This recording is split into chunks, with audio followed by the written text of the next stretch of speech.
I'm Ryan Carey with BritTrack at DragonCon, and part of our virtual DragonCon this year, we're taking the opportunity to get to know some of our wonderful cosplayers.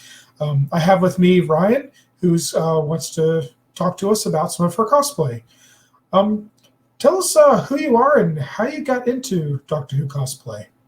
Well, that's actually really funny. I'm Ryan Kinnemore. I've actually been going to DragonCon. This would have been my 20th year had stuff not happened, but right.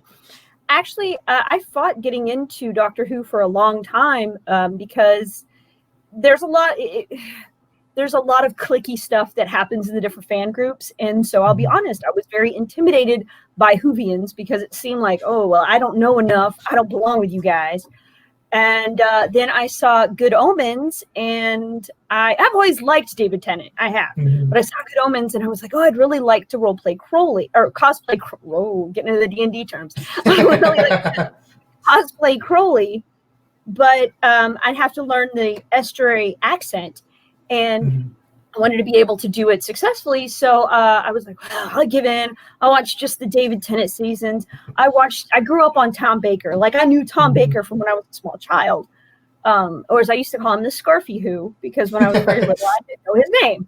So then I watched those, and I watched Day of the Doctor and all that. And a lot of my friends in the past had said, you need to cosplay the 10th Doctor.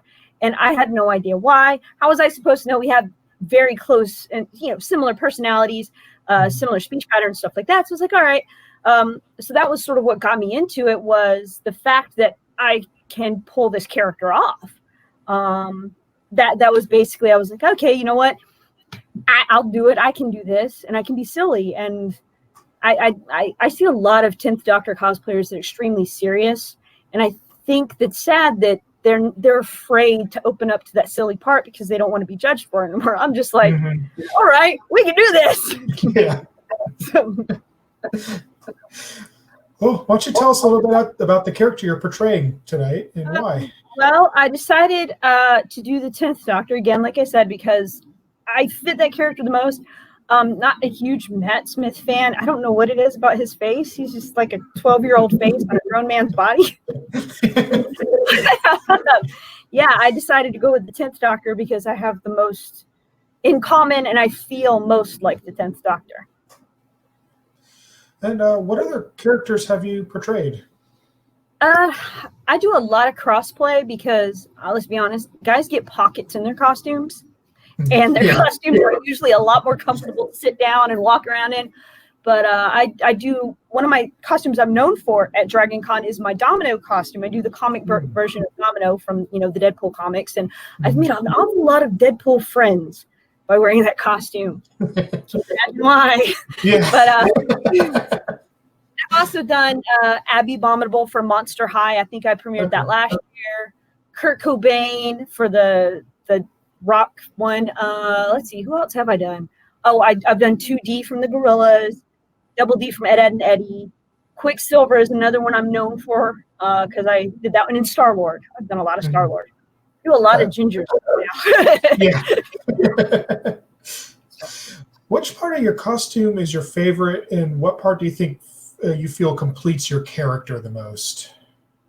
Okay, so my favorite part, to be honest, are the neckties, because he has so many different neckties, and I have this weird OCD ADHD thing about me where I love to collect things. So I have about 4 of the neckties for the brown suit by now, and I didn't actually intend on collecting them all, but I kept going, oh, but this is from this episode, so if I cosplay with this person, I have to be wearing this necktie, and I get very OCD. But what completes the costume, I think, is my ability to finally perfect the sideburns. Yeah. So, I used to really struggle with trying to figure out how to do facial hair for like Star-Lord and stuff. But then for some reason, the Doctor Who sideburns, they worked. So I was like, and I've gotten compliments. I've had people think that they're my real sideburns because they think I'm a guy. And I'm like, no, but thank you, I think. Well, sometimes it's flattering to be convincing, but yeah. Yes. Except for when you're trying to hit on somebody, but Yeah. And which characters are your dream cosplay or costume? My dream costume is Bausch from Star Wars, but not just Bausch, because everybody has Slave Leia and all this stuff. And I'm like, I'm a tomboy. I want to do something different. And I always loved Bausch, and I want to do a Rapunzel version of Bausch with a Flynn Rider in carbonite, because he's already basically wearing Han Solo's clothes anyway. So yeah. So yeah, that's really my dream costume. That seems to be a really hard one, and it's not so much money, it's just finding the helmet. You can't even really find the helmet unless you're willing to spend $1,600. So yeah. What advice do you have for those who are interested in getting started in cosplay, especially with Doctor Who cosplay?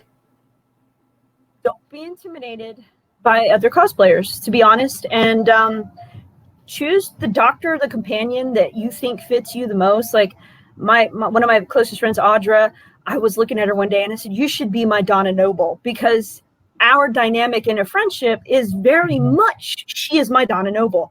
I have another friend who's a very good Rose. I mean, I'm collecting companions. So, that's great. But so yeah, just find who fits you, and you'll fall into place. Just any kind of personality quirk at all. My friend who used to be 10, she now does 11, and she loves it because she found so much more in common and so much more that she could evolve into 11. So yeah, that's what I would say, is just find your niche, find what makes you comfortable, whatever character it is, and just bull rush you, go head first. Don't even look.